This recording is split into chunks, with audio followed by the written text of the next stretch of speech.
19મી March 2025ના દિવસે આપણા દેશની ગજેટમાં ફાઇનલી પબ્લિશ થઈ ગયું છે PFRDA ની આ નોટિફિકેશન. એટલે pension fund regulatory and development ઓથોરિટીએ જાહેર કરી દીધી છે તારીખ, જે તારીખથી આપણા દેશના 23 લાખ સેન્ટ્રલ ગવર્મેન્ટના એમ્પ્લોઈઝને હવે યુપીએસ એટલે યુનિફાઈડ પેન્શન સિસ્ટમનો લાભ મળશે. તો જો તમે જાણવા માંગતા હોય કે આ છે શું યુપીએસ, તો એના માટે ધ્યાનથી સાંભળજો. હું તમને એક વાત કહું.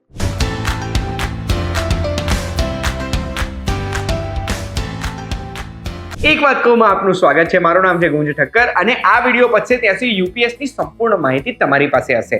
તો યુપીએસ એટલે યુનિફાઈડ પેન્શન સ્કીમ સૌથી પહેલા આપણને સેન્ટ્રલ ગવર્મેન્ટે નોટિફાઈ કરેલું ઓગસ્ટ 2024માં અને હમણાં PFRDA જાહેરાત કરી દીધી છે કે 1 એપ્રિલ 2025 થી આપણા દેશના દરેક સેન્ટ્રલ ગવર્મેન્ટ એમ્પ્લોયીને યુપીએસ હેઠળ એનરોલમેન્ટનું ઓપ્શન મળી જશે. તો યુપીએસ છે શું? તો યુપીએસ ની પહેલા આપણે એની પહેલાના પીએસ તો સમજીએ. યુપીએસ ની પહેલા હતું એનપીએસ, પણ એની પણ પહેલા હતું OPS, old pension scheme. Old pension સ્કીમમાં સેન્ટ્રલ ગવર્મેન્ટના દરેક એમ્પ્લોયીને પોતાનો છેલ્લો પગાર હતો એના 50% પેન્શન મળવા પાત્ર રહેતી હતી. એના પછી આવ્યું 2004માં એનપીએસ એટલે નેશનલ પેન્શન સિસ્ટમ. એનપીએસમાં શું હતું કે એમ્પ્લોયીમાંથી એક હિસ્સો કપાતો હતો, એ ઇન્વેસ્ટ થતો હતો, ગવર્મેન્ટ એમાં થોડું એડ કરતી હતી, ઇન્વેસ્ટ થતો, અને ઇન્વેસ્ટમેન્ટનું જે કોર્પસ બન્યું છે એ કોર્પસ ઇન્વેસ્ટ થતું હતું માર્કેટમાં અને બીજી અલગ જગ્યાએ કોર્પસ નક્કી કરતું હતું કે એ એમ્પ્લોયીને પેન્શન કેટલી મળશે. અને એટલે જ ગેરંટી નથી ને, એટલે એમ્પ્લોઈઝને નથી ગમતી આ પેન્શન સ્કીમ. અને એટલે જ ઓગસ્ટ 2024માં યુપીએસ જાહેરાત કરવામાં આવી, જેમાં ઓપીએસ ને એનપીએસ નો સમાવેશ બેવનો કરવામાં આવ્યો છે.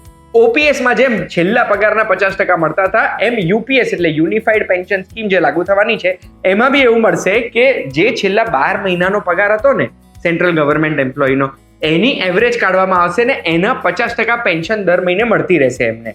પણ આ કોન્ટ્રીબ્યુશન વગર નહીં મળે. એટલે 10% કોન્ટ્રીબ્યુશન એમ્પ્લોયીએ કરવું પડશે, 18.5% કોન્ટ્રીબ્યુશન કરશે સરકાર. અને આ યુપીએસ હેઠળ પેન્શન મેળવવાની એલિજિબિલિટી રહેશે મિનિમમ 10 વર્ષની સર્વિસ. હવે જો આ જે 1 એપ્રિલે ચાલુ થશે એમાં કોને કોને એલિજિબિલિટી છે, કોણ અપ્લાય કરી શકશે, તો એમાં અત્યારે કરંટ જે ગવર્મેન્ટના એમ્પ્લોઈઝ છે સેન્ટ્રલ ગવર્મેન્ટના, એ અપ્લાય કરી શકશે. એના સિવાય જે આવનારા એમ્પ્લોઈઝ હશે એ બી અપ્લાય કરી શકશે, જે હજુ સુધી એમ્પ્લોયમેન્ટ એમને નથી લાગ્યું. એના સિવાય જૂના જે એમ્પ્લોઈઝ હતા, જે ઓલરેડી સુપર એન્યુએટેડ રિટાયર્ડ થઈ ગયા છે અને એનપીએસ હેઠળ પેન્શન લઈ રહ્યા છે, એ પણ એપ્લિકેશન કરી શકશે, જેના માટેનો ફોર્મ્યુલા નોટિફિકેશનમાં શેર કરેલો છે. અને અગર એવા કોઈ એમ્પ્લોઈઝ છે જે હયાતી નથી જેમની, પણ એમના સ્પાઉસ હજુ જીવિત છે અને પેન્શન લઈ રહ્યા છે, તો એમને પણ ઓપ્શન મળશે યુપીએસ હેઠળ પેન્શન લેવાનો. આ ફોર્મ્યુલા હિસાબે નક્કી થશે કે એમને કેટલી પેન્શન મળશે ને એમનું અત્યારે કોર્પસ કેટલું છે.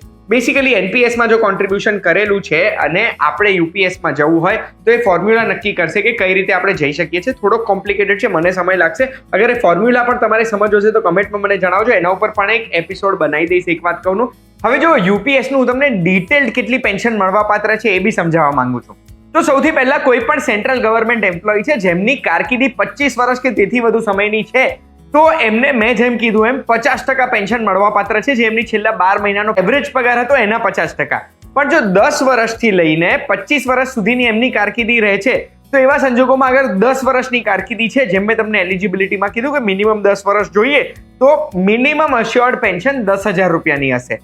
પણ 10 વર્ષથી 25 લઈને પ્રપોર્શનેટલી પેન્શન એમને મળવા પાત્ર રહેશે. એટલે જેટલું વધારે એક્સપિરિયન્સ રહેશે એટલી એમની પેન્શન વધારે છે. અગર 10 વર્ષથી ઓછો એક્સપિરિયન્સ છે તો એ યુપીએસ નો લાભ નહીં લઈ શકે. કોઈ પણ પેન્શનરની ડેથ થઈ જાય છે તો ગેરંટીડ પેન્શનના 60% સુધી એમના ફેમિલીને પણ મળવા પાત્ર છે.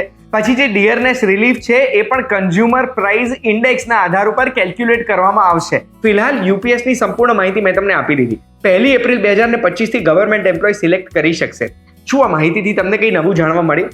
બસ તો આવી જ માહિતી માટે વીટીવી ડિજિટલ પર એક વાત કો જોતા રહેજો. આપણે ફરી મળીશું.